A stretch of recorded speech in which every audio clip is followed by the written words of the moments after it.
Su participación en diversos concursos demuestra su compromiso con la excelencia y la innovación en su campo, apasionada de la animación digital, el diseño biofílico y la divulgación. Natalie aporta una visión creativa y vanguardista a cada proyecto en el que se involucra. Un fuerte aplauso.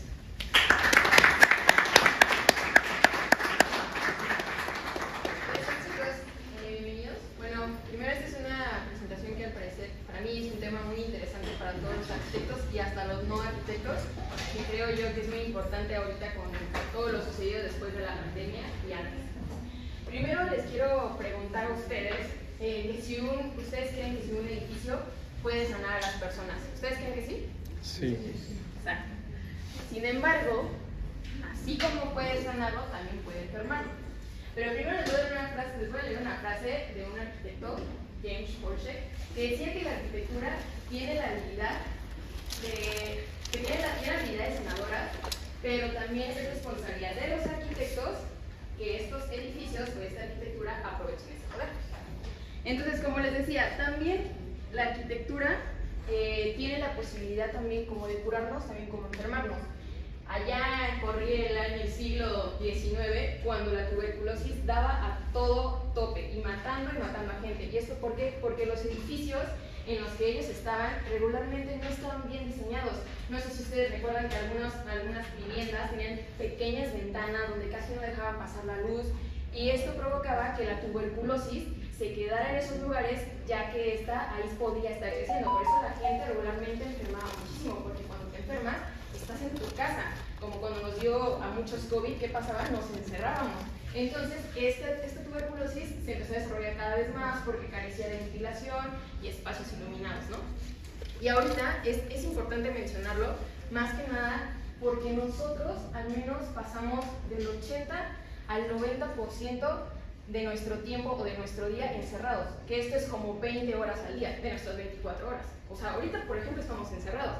Y sí, nos podemos estar moviendo en un camión, pero encerrados. Podemos estar haciendo otro tipo de actividades, por ejemplo, con la pandemia, que todo el tiempo nos la pasamos encerrados. ¿Y qué pasó? Intentamos buscar técnicas para mejorar nuestros espacios y que estos fueran más confortables, ¿no? Y otra cosa que también quiero hacerles como que analicen es un hecho muy triste, que tristemente nuestra longevidad, o también nuestra vida, pues, prácticamente nuestros años de vida, van a tener que ver mucho con el tipo de vivienda que nosotros podamos adquirir. Por eso muchas personas que viven en escasos recursos, pues regularmente tienden a enfermarse más de una serie de enfermedades porque sus casas no están óptimas. Por eso mucha gente sufre de depresión, de ansiedad en espacios que a veces no están óptimos para nosotros. A veces, no sé si ustedes se han puesto a pensar que con la pandemia decían, es que me siento encerrado, quiero salir, y no tenían tal vez un jardín donde podían estar. Tal vez su ventana daba literalmente al vecino, porque por ejemplo en mi caso, mi ventana da hacia el otro vecino, y pues era un poquito incómodo ya hasta que se creció una enredadera y ya nos tapó, ¿no? Como que de un vecino a otro. Entonces es muy importante que retomen esto, ya que ahorita el tema que les voy a explicar aplica varias técnicas para que nuestra vivienda pueda ser más óptima y mejor dependiendo o ya sea el tipo de vida que nosotros llevemos. Porque como les dije, no todos podemos tener un acceso a una vivienda digna, y tristemente, por ejemplo, las viviendas que hace Infonavit, que son series, o sea, que son vivienda en serie, pues no tiene ese estudio o programa de cada familia, o sea, no estudia cada familia, estudia una familia tipo, y esa familia tipo es la que tiene que adaptarse para ese tipo de casa, ¿no? Entonces, pero es tristemente, como les dije, el tipo de vivienda al que nosotros podemos ser capaces de obtener, ¿no? Y a veces, tristemente, no es tan factible. Ahora, quiero hacerles un pequeño test. Quiero que piensen ustedes en su lugar favorito, un lugar que los relaje, que sientan tranquilidad en ese espacio. Piensen en ese lugar, que digan, a mí me gustaría estar en este lugar porque me evoca tranquilidad, me hace relajarme, me quita la ansiedad. Entonces, ¿ya lo pensaron? ¿Sí? Sí. Ahora levanten la mano quienes en ese espacio ven o algún cielo, algún río, algún mar, la playa o las nubes. ¿Alguien ve uno de esos? Bien, levante bien la mano porque luego no veo bien. todos nosotros, como verán, ahí está, tenemos una idea en común. ¿Qué es esto? Pues nosotros somos seres vivos que biológicamente y tras la evolución siempre hemos estado conectados con la naturaleza.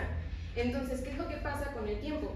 Con el tiempo, lo que ha pasado es de que las ciudades han crecido y ¿qué ha pasado? Nos hemos alejado cada vez más de la naturaleza.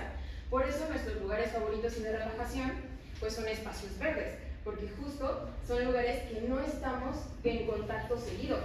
Cuando antes, pues sí lo estábamos, ahora nos estamos alejando cada vez más del lugar de donde pertenecemos, que es en la naturaleza. Y esto consigo, pues ¿qué ha traído? Pues enfermedades, ha traído ansiedad, contaminación, enfermedades respiratorias, estrés, falta de creatividad. ¿Y qué es lo que necesitamos ahora? Pues lo que necesitamos es reconectar con la naturaleza y el espacio construido. Entonces, ¿qué es lo que pasa cuando te conectas con la naturaleza? Como hemos dicho, se sienten tranquilos, se liberan de estrés. Se ha comprobado que el tener contacto con la naturaleza mejora las habilidades cognitivas y aparte también ayuda a aumentar la productividad. Por eso en algunas oficinas, no sé si han visto que también se pone mucha naturaleza para que generes esta interacción con ella y que te despejes cuando estés estresado. Entonces lo que necesitamos es reconectar. ¿Y esto con qué? Mediante el diseño biofílico. Primero, ¿alguien ya conoce el diseño biofílico? ¿O había escuchado de él? Muy bien, muy bien. Muy poquitas personas. Es un tema súper interesante que nos ayuda a implementarlo a la arquitectura. Pero primero les voy a decir el significado de la biofilia. La biofilia fue un término que fue acuñado primeramente por un sociólogo que se llama Erich Fromm, y él lo definía como amor a la vida y a la naturaleza. Posteriormente, esta hipótesis fue desarrollada por Edward Wilson, y que decía que esta hipótesis desarrollaba la necesidad de que el ser humano estuviera en constante conexión con los seres vivos y la naturaleza, porque como lo he mencionado, es un proceso de evolución de muchísimos, pues nosotros, ¿desde dónde venimos? O sea, desde la piedra, desde ahí, desde el pez, de lo que quieran, y justo hemos estado muy arraigados a la naturaleza. Entonces ahora, ¿cómo podemos implementar la naturaleza en un entorno construido? Digamos, ya tienen un entorno, ya tienen su casa, o también quieren volver a construir.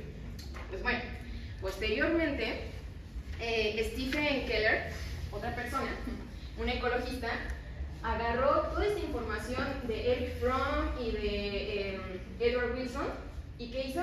Desarrolló una serie de patrones súper interesantes y súper bonitos, que son 14, y estos los definió como el diseño biofílico. Estos 14 patrones nos dan una guía para que nosotros podamos diseñar e implementar la naturaleza en nuestra arquitectura. Y les voy a explicar patrón por patrón. Lo voy a hacer de la manera más sintetizada y creo que la manera más fácil de explicarlo. Estos 14 patrones se dividen en tres categorías. Una de ellas es la naturaleza en el espacio, analogías naturales y naturaleza del espacio. Entonces, vamos a explicarles los primeros, que pertenecen a la naturaleza en el espacio. El primer patrón habla de la conexión visual con la naturaleza, que da un vistazo a los materiales simple y sencillamente. Uno podría decir, pues, ¿cómo lo implementamos en la arquitectura? Poniendo un jardín interior, dándole una vista al cielo, digamos, hacia una ventana, mirando como tipo cenital hacia el cielo, y eso nos va a dar una conexión visual. Ahí ya vamos a empezar a implementar características que nos ayudan a nosotros, pues, a sentirnos más relajados. No sé si les ha pasado que cuando está lloviendo ven las gotas caer en su ventana y pues, bueno, al menos yo sí digo, se siente bonito, ¿no? O ver el cielo, o cuando ves por tu ventana esos atardeceres coloridos que luego nos pinta Querétaro y que vas y le tomas una foto, justo por eso entra hasta la luz todo bonito, porque es una sensación que nos provoca por naturaleza un placer bonito, una relajación. Después está el segundo patrón, conexión no visual con la naturaleza. Aquí les puse una imagen de una ventanita y ustedes dirán, bueno, se parece al primero. Sí, también se parece al primero, de hecho tiene mucho vínculo con el primer patrón. Pero en este tiene que ver más con los otros sentidos. ¿Qué ustedes pensarían? ¿Cómo podemos nosotros, con la arquitectura, o implementar todas las raíces de la arquitectura mediante, no sé, un olfato? ¿Cómo pueden decir, oye, yo te quiero dar tal cosa para que se desarrolle tu sentido del olfato? ¿Ustedes qué implementarían? ¿Alguna idea? Corrientes de aire. corrientes de aire. ¿Y otra cosa? Que dirían, ay, con esto le voy a dar a la persona que vuela todos los días cuando pase por este lugar. Flores, exacto. ¿Qué es lo que pasa con la lavanda? Que dicen, ay, huele a lavanda, justo. Entonces ahí se está desarrollando un sentido del olfato. Y como parece, ay, bueno, es una planta, sí, pero existe el diseño del paisaje. Entonces, no, también el diseño del paisaje no consta de poner nada más lavanda o plantas que no tengan que ver con el ecosistema en el que nosotros lo desarrollamos. También puede ser el petricor, que es el olor a la tierra mojada. ¿Qué pasa cuando lo ves? Ay, huele a tierra mojada, hasta como que es un olorcito bien rico, ¿no? Así. Entonces también pasa de la parte, por ejemplo, gustativa, que también habla estos patrones de cómo nosotros podemos generar hasta huertos. Ya sé que es una idea así como que dicen, ¿cómo? Sí, también los huertos se ha visto mucho ahorita en la arquitectura por toda esta parte sustentable, también de la economía circular. Entonces nosotros podemos también evocar desde la arquitectura un huerto, desarrollo de huertos que al final llegarán a nuestro sentido gustativo. Después está el tercer patrón, que son estímulos sensoriales no rítmicos, que dice que se trata de conexiones aleatorias, que de vez en cuando y efímeras, así como de repente, ¿no? Es como cuando estás en tu ventana y estás trabajando y de repente ves que un pajarito se para, no sé, frente a un árbol y lo volteas a ver y después se va. Esa es una sensación que es efímera y ese patrón también lo podemos implementar, generando jardines, generando tipo de, no sé, si quieren hacer algunos proyectos ya más grandes. Hay un proyecto, este que no se alcanza a ver bien, pero este de aquí es como se ve una cortinita que se le llama velo de novia. Ese es en un aeropuerto y esta se mueve con el aire. ¿Y qué pasa? No quiere decir que es un estímulo que a veces va a estar, es una sensación que va a ir conforme al aire. No sé si han visto también en Ciudad de México, que también me parece que en Liverpool hay una malla que se mueve también con el aire. Justo eso es eso. Entonces generas un estímulo. También juegas con las luces, las sombras, de que no van a estar ahí, pero conforme vaya pasando el tiempo, las sombras se van a ir moviendo, se van a ir proyectando otro tipo de cosas. Entonces ahí podemos jugar con ventanales, con un montón de cosas de arquitectura. Ya saben que la sombra, la luz y la arquitectura se llevan súper bien de la mano. Luego el cuarto patrón, las variaciones de aire, variaciones térmicas y corrientes de aire. Esto, como ya lo habían dicho, pues puede ser mediante la ventilación cruzada, mediante los espejos de agua. Cuando varías el aire pasa por ahí, le da una humedad al aire y eso nos ayuda a aumentar la humedad del aire, vaya. También nos ayuda bueno, primero quiero mencionarles que todos estos patrones están relacionados unos con otros. Por ejemplo, si nosotros usamos el de corrientes de aire, por ejemplo, está vinculado con la parte visual de la naturaleza. Pues yo le voy a dar una corriente de aire, voy a poner unos árboles aquí para que el aire se sienta más fresco, voy a poner agua aquí, y ¿qué pasa? Ya vas teniendo contacto visual, ya vas teniendo el patrón, el segundo patrón que era lo no visual. Escuchas el agua, escuchas la corriente de aire, escuchas los pajaritos cantar, porque obviamente si hay árboles, hay pajaritos, generas un ecosistema. Al final todo es una cadena que nos ayuda a desarrollar mejor la arquitectura, la naturaleza y mejora nuestra salud, ¿no? Entonces, en este hospital les quiero decir que es muy famoso, bueno, van a decir muy famoso y tal vez ni lo conocen, yo tampoco lo conocí en su momento, pero se llama Hospital QTEC UAT. Ese se ha comprobado que ha mejorado el 8.5% de la salud a las personas que ingresan a ese hospital. ¿Y por qué? Porque está en constante unión con la naturaleza y como hemos dicho, los edificios pueden curar a la gente. Si ustedes se sienten bien cuando están en un espacio natural y se sienten relajados, se sienten un poco ansiosos, sin depresión, y simplemente es un tiempo libre para ustedes, quiere decir que también para las personas que están enfermas ahí, pues les ayuda un buen. Es como cuando te vas a otro hospital, tristemente, por ejemplo los de IMSS, que a mí me ha tocado estar ahí, encerrados, sin ventilación natural, o sea, ¿qué pasa? Te empeoras, te deprimes, y eso puede llevar a que tu enfermedad o que no puedas salir tan fácil de ahí, ¿no? Luego está la presencia de agua, como ya lo conocen, de Barragán, su espejo de agua. ¿Qué pasa? También está lo visual. En algunas veces también con el viento se puede generar el movimiento, como lo había dicho, y se escucha la brisa del agua, mejora la humedad del aire, ¿no? El otro patrón está en luz dinámica y difusa, que es lo que les había mencionado, la luz y las sombras. ¿Qué pasa ustedes cuando ven así en su modelo de SketchUp, así de que le ponen el solecito y se empieza a mover de, ay, aquí va a entrar bien chida la sombra y ya estás en un render así con la sombra y que pegándole? justo es eso, a nosotros nos está provocando ya una sensación grata. Entonces nosotros podemos implementar todo ese juego de arquitectura para que nos regale un juego de sombras y de luz. Luego está la naturaleza en el espacio. En esta es una conexión con los sistemas naturales. En esta de aquí es una terraza en Nueva York, pero habla básicamente de que nosotros debemos estar en contacto con nuestro tipo de ecosistema.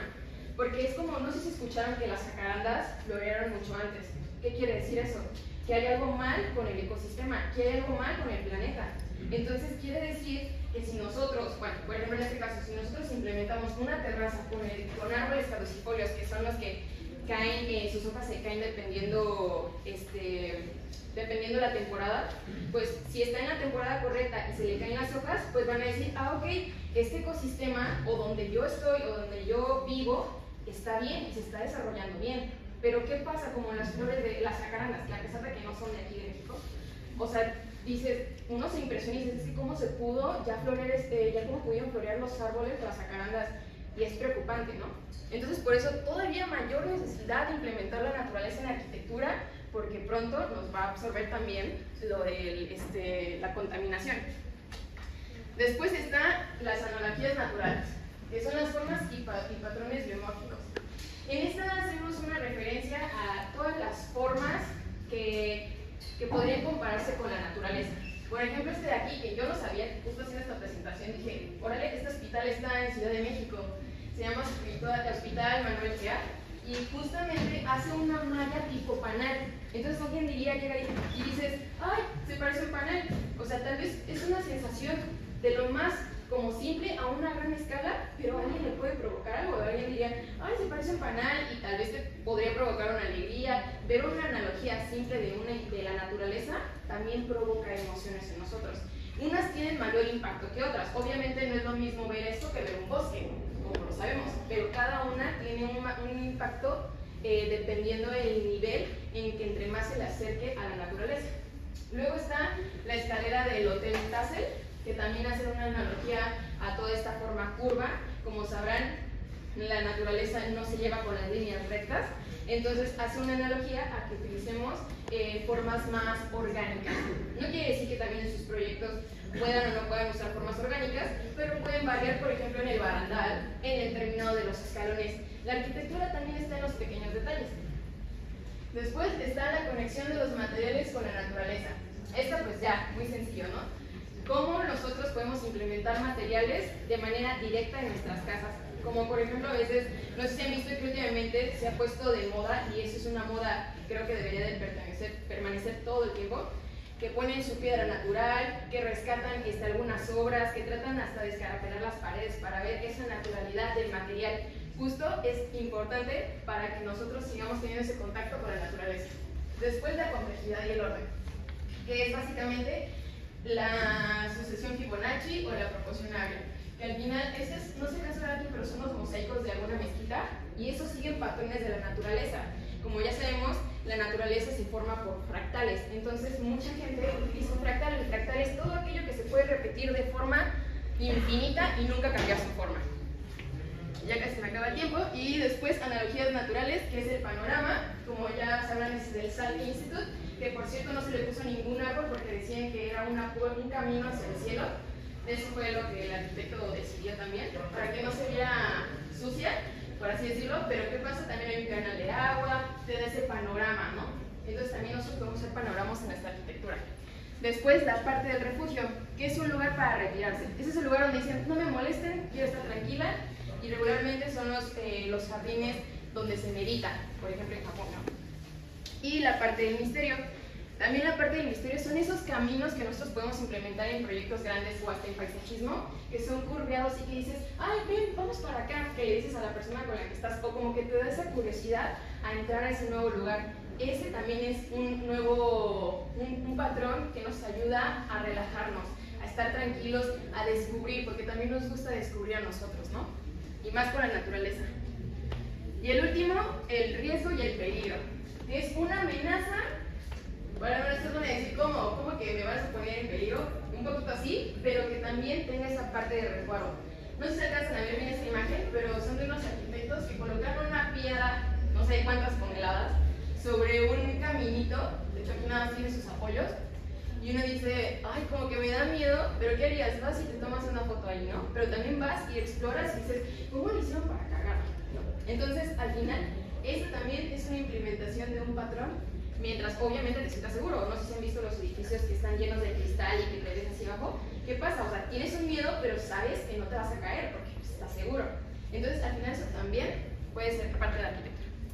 Y bueno, pues ya para concluir, porque ya se me acabó el tiempo, que justo fueron los 14 patrones, pues espero que les haya quedado un poquito claro porque tuve que hablar súper rápido, pero la verdad es que es muy importante, recuerden que el diseño biofílico se puede implementar a todo y a cada una de nuestras cosas, hasta el simple hecho de tener un pequeño lugar para que los pajaritos se alimenten. Entonces no olviden que este diseño biofílico es escalable y que mientras más lo implementemos, más verde se va a volver nuestra ciudad. Y ya.